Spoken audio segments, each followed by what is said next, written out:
Hello again, YouTube. What is up? E Sigma here with another installation video for you. Now, I've had some requests for an updated installation for the 2.1 Tesla screen. That's what we're going to be doing today. I'm going to take you guys through every part of the process, try to give you more details, more shots, so you'll be able to see exactly what you need to install your own and not have any errors. Also, I've got my YouTube page pulled up because I wanted you guys to see this.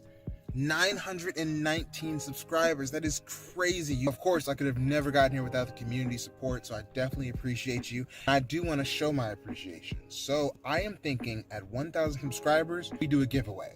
Now, what I'm giving away, I don't know yet. Possibly just another Tesla screen. Is there something else you guys are thinking of, something you want? Just let me know in the comments down below, anything that you think, and we'll see what we can do. For now, let's go ahead, get into the video.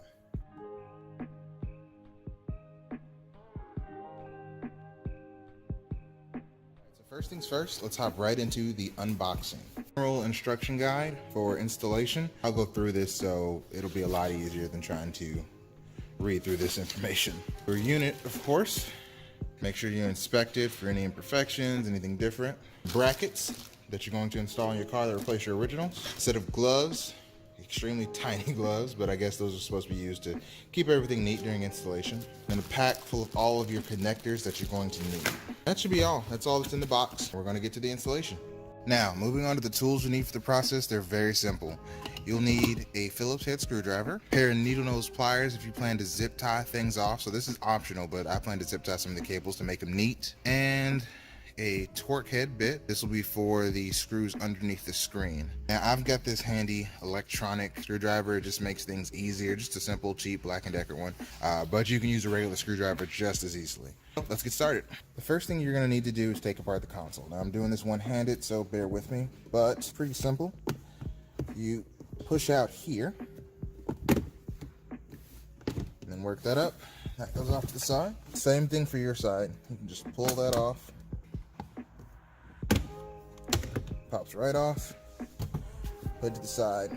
Now for this part, it can be a little difficult just because it doesn't often want to work with you. I find it's easier if you go ahead and open up the center console. Gives it a bit more space. Pop it up on one side, pop it up on the other.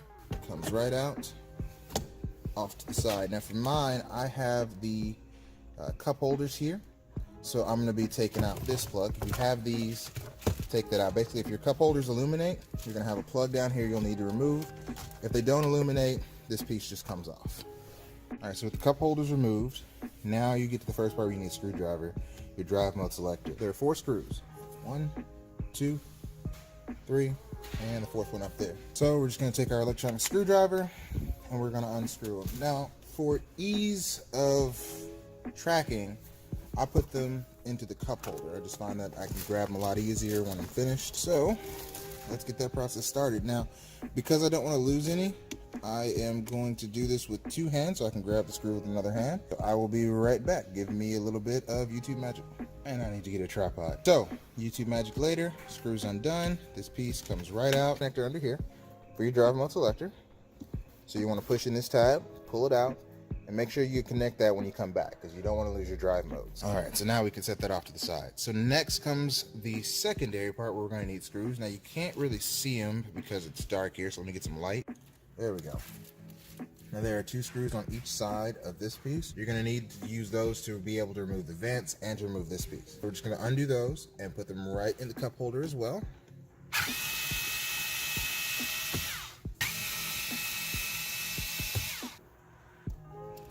All right, so now that that's done, we're gonna do the gear shifting portion. And what I mean by that is you're gonna have to shift into neutral to get this off, and then you can shift back into park. So make sure your parking brake is applied. You should be able just to go to the accessory mode, hold down the brake, shift into neutral, and then you just pull this leather piece down, and there's a little metal clip right here. You wanna just grab hold of that and pull it out. And this is also a space where needle nose pliers are useful. Grab the clip, pull it out just like that. Store this somewhere safe. You need this to make sure this will stay down. So for us, it's going right into the cup holder. If it wants to. There we go. All right, so now that that's done, this piece just slides right off. And we want to leave it in neutral still because next we're going to want to pull off the actual piece here. Just held in by tabs, so the usual careful but sturdy. Pops right up and out of the way. Now I've got some other wires going in here because I've got a couple more systems running, so you'll actually see those, but we'll worry about that a little later. For right now, put this up and over. Now, truthfully, you can leave this like this if you'd like to. You don't really have to disconnect everything. Some people do because they like it to be a cleaner look when they're installing, but it's really simple just to leave it like this. But now that this is off, we can shift back into park, turn the car off, and at this point you're free to disconnect your battery while you're working on this. Disconnecting your battery is very important because as long as you do that, you shouldn't get the airbag light. If you don't disconnect your battery, there is a chance, it's not guaranteed, but there is a chance you will get an airbag light. You cannot remove it, have to take it up to a dealership. So just a fair warning on that one. Now I believe everybody should know how to disconnect their battery, but in case you don't, let's get into it. You want to lift your battery cover on the left side of the engine bay, set that aside, and you only need to disconnect the negative terminal. It's a 10 millimeter, so you just want to loosen that up a little bit. You got the negative side off, just tuck it back here so it won't touch the actual terminal, and you're good to go. We can finish up on the inside. All right, so back on the inside, what we're gonna do next is take off the vents. Vents are very simple. You just pull. Now, of course, they're held in by clips and just by being snug, so you're going to give them a little bit of a tug, and there they go. Be careful with the more tender areas. You'll be able to feel your way through it. Just be careful with those areas so you don't break anything. And out it comes. Now we get to removing the screen. So with removing the screen, fairly simple at first. There's 2 screws, one on either side. They're both Phillips heads. Take those out. Then you should be able to reach underneath the screen, pop it right out. 3 tabs up here holding it in. So once you get the bottom out, just kind of reach up, give it a quick little tug, down and off. Now with the screen off, let's look back here, and you can see that there are some connectors on it.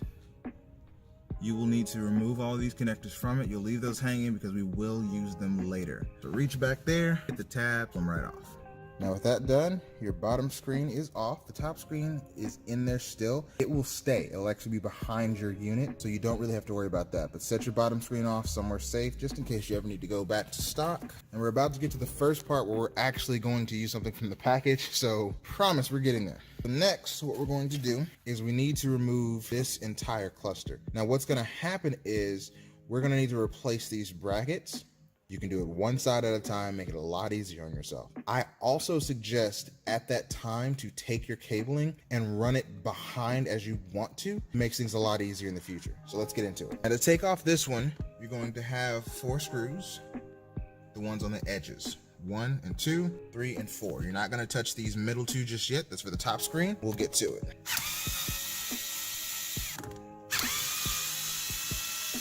Get the idea.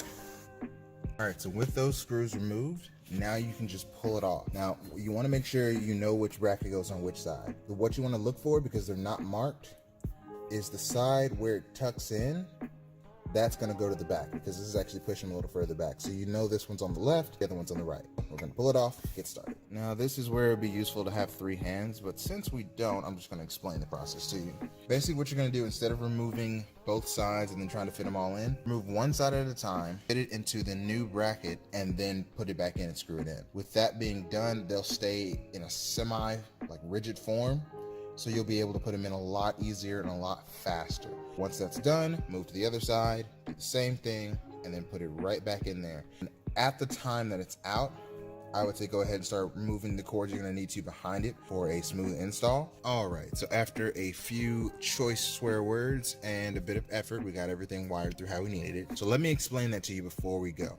So the first thing I did was I took the auxiliary wire, routed it behind it. I put everything underneath and then up and over. So this goes underneath, up and over, down beside the shifter and back where it'll need to be plugged in. I'll show you that in a moment. Next, I did the same thing for the USBs, down. Currently they're sitting right here. Probably gonna route them out this way like I had the last ones. Or also you can find a way to, I may drill in here a little bit later and use that as a space to wire them through just as easily. And lastly, I did the GPS brick, which for that brick, it's over here. And I took the small blue part, brought it in from here. That way I can hide it all through here, which I will do later. Brought it in, around, and here it sits. Now we're ready to move on. All right, so with everything running behind to where we'll be able to adjust the slack if we need to, now we can finally put the brackets, now newly done with the new side of brackets, back on and start on the top screen. Put this back on, it's pretty simple. You just grab it, push it back to where it belongs, push it in, screw it down. Done. So let me get that done for you. All right, so with everything now routed, screwed down, good to go, we can finally move on to the top screen. So that's just this screw and this screw. It's attached up here, slides right out. So let's get to it. Once that's done, this should pull right out and down. Perfect. Now, as I stated before, we're going to leave this in. So all we need to do is get back here, undo these two plugs, and then plug in the piggybacks, which I will show you. All right, so we've unplugged the main two. Now, as you can see, all these colored plugs here, they stay in. You don't have to touch those at all. So now we want to get the plugs we're gonna need for the big screen. They're easily recognizable. They only fit in one spot. First one you're gonna need is this big one here. That's how you can recognize them, is by the plethora of pink wire. So this one's gonna go to the big plug on this side. And then you'll have a smaller one here that goes to the smaller plug on this side. Now this one has this plug that you'll need and these two gray plugs for the steering wheel controls. Now, I don't use the steering wheel controls. I will not be wiring these. I've shown you before in the last video, so it will be in the description and you can check it out if you need to. But for now, let's get to wiring. And again, it's a two-handed job and Patreon never came through with that tripod money. So give me a second, I'll get it hooked up and I'll show you what it looks like. All right, so if you'll take a look, you'll see they've been piggybacked to the originals and plugged into the only spot they fit in. I dropped the gray cables and the white cable down behind it because that's where we'll need to be to come out to plug to the original screen. And the small yellow cable is so thin it should just fit behind there without much of an issue. Drop that down as well to give me as much slack as possible. With that done, you can slide this top screen back in, screw it down, and we'll proceed to putting in the Tesla model unit, get it started. All right, so with all that done, we're ready to put in the Tesla unit, get everything wired up and test it. So I'm gonna go ahead and get that started. All right, bit of a tip for when you're installing. Before you get the screen up there, go ahead and lay a microfiber over your gear shifter. It'll give you room to lean the screen forward so that way you can put the plugs in with a little more space, meanwhile protecting your screen. So for now, we're gonna set this right up here. I'm gonna lean it back because we still need to do some other wiring. So before we get started, that plug I was telling you about that needs to go to your auxiliary, it's gonna go down here. Now this is very important. This is the only plug that fits in more than one spot. So leaning the screen forward, you'll see there's slots for just about everything. And now that we've got the auxiliary plugged in, everything else is one-to-one. It only fits in one spot. Simple one, GPS brick, blue, goes to this blue here. Go. Snaps right in. Now all of these you're gonna fit to where they go. The one that may confuse you is the green one. It goes over here. That's what will show your bottom screen, so it's very important. Everything else, just click it in where it fits in. All right, so now we've got it all plugged in and ready to go. You can see everything down there, hopefully. I'm just having to angle it back here. Now we're ready to reattach the negative terminal and test the screen. All right, so with the battery terminal reconnected, now we can finally put this screen to the test. We're gonna go in accessory mode just so we can see what happens.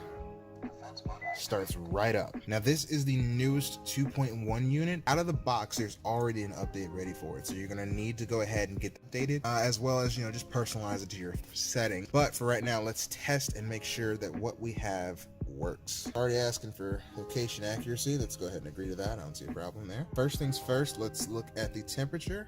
It is in Fahrenheit. It does turn up and down. Let's see, not now. Fan controls correspond with the fan, so that's good. Yeah, everything seems to be working there. Let's move on to music. Now, when I first play it, I probably won't hear anything. Let's see.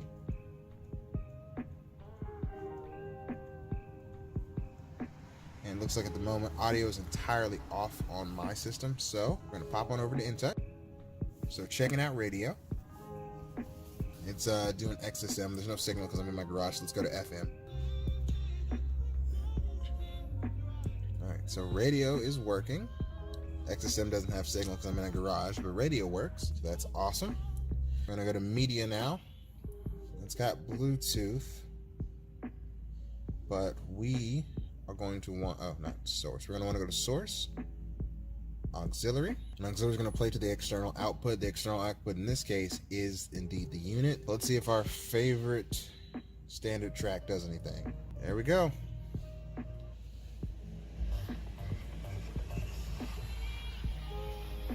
So we've got music. Now, if you decide to play this song, just know that the song goes from speaker to speaker. There's nothing wrong with your speakers or the unit. That's just how the song is. Or you can hear God is a Girl, which of course will play through both. And now we know the auxiliary is indeed working. All right, so music is working. Do we have any videos we can test? Let's see. Let's tap video right up there.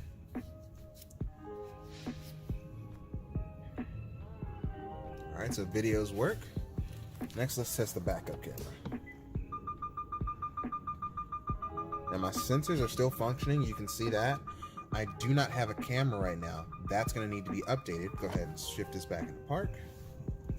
Video keeps playing. So yeah, it looks like everything that we need is working right away. So the next steps are going to be customization. All right, so once again, thank you guys for tuning in. I hope this video helps you a little bit more. If you do have any questions, definitely leave them in the comments section below. Give it a like if you love the video, subscribe to help increase the channel, and as always, ride easy.